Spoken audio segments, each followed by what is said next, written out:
Imagine a sunny afternoon deep in West Azerbaijan, where a cool wind blows down from the surrounding mountains, carrying the scent of fresh grass. This is the setting of Qara Kelisa, the Black Church, a magnificent black stone edifice that seems to have emerged from the depths of history. This holy site was built in memory of Saint Thaddeus, one of Christ's apostles, and it is also said that one of its nuns, son Sandukt, was martyred here around 68. Every year, from August 3rd to 6th, thousands of Christians gather here. Behind the church flows a narrow river, which locals call the Thaddeus River. They believe the ancient souls rest peacefully there, while the water is clear, just 10 or 15 meters from the edge.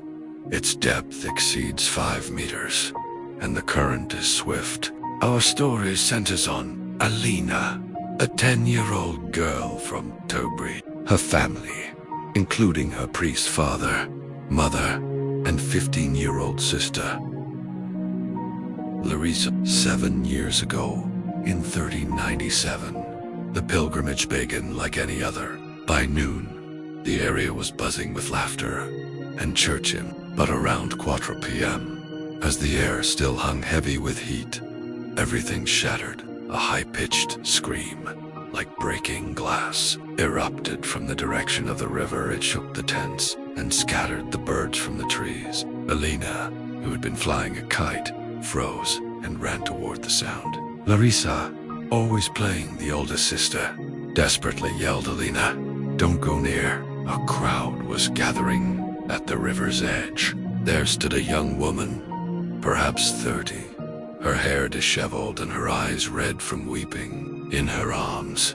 she held a 2-year-old child, either asleep or eerily quiet. She was murmuring to herself, why did he take you?" A local elder cried out, "Walt, God will help you." But in a sudden, frantic movement, the woman slipped tore. Maybe she jumped and plunged into the water. The child went first.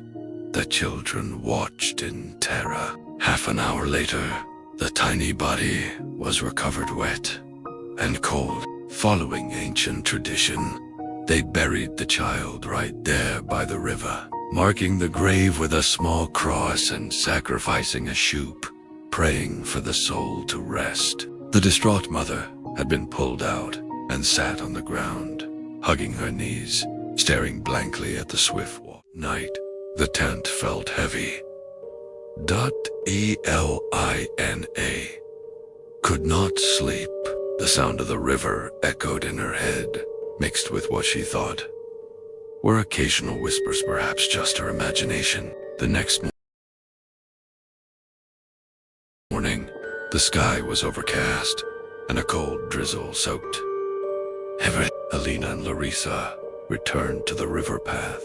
It was silent, except for the rain dripping from the trees, which seemed to whisper among themselves. Then they heard it, a soft sound, like a lullaby, but heartbreakingly sad and broken. Sleep.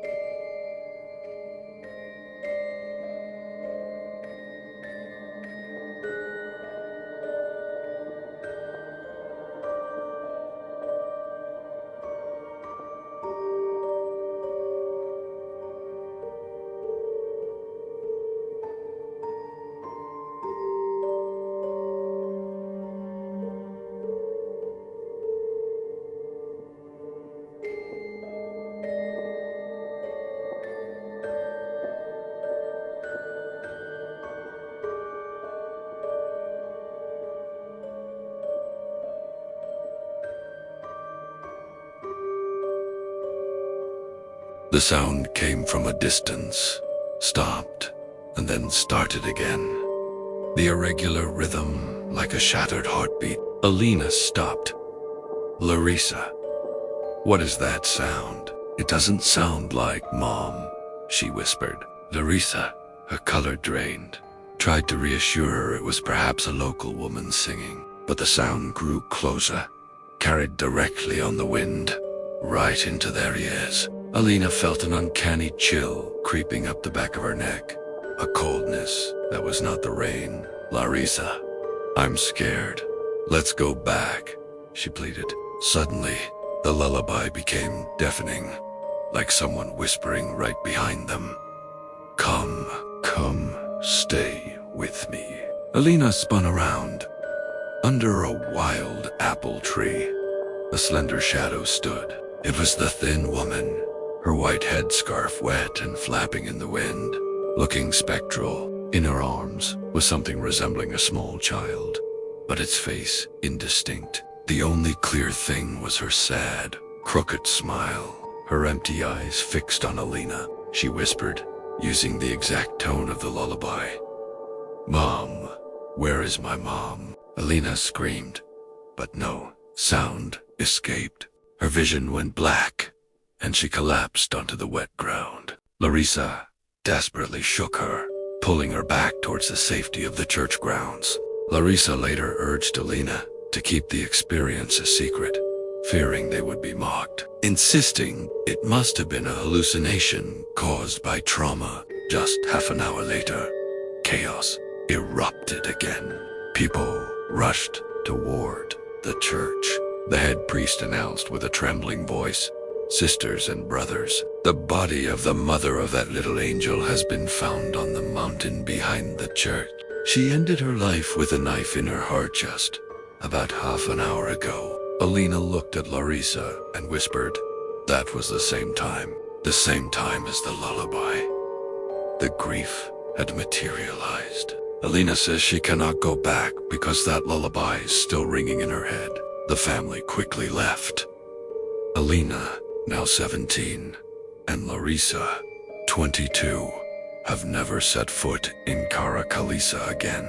The local people, however, confirmed the haunting, saying that sometimes, at night, the sound of the lullaby drifts from the river, not just that year, but every year, for those whose grief has never truly ended. Elina believes this is proof that human pain can live on, even in the holiest of places, like a cold shadow waiting. Okay, friends, I hope you liked this story. Like it and subscribe to the channel to hear new stories. Thank you.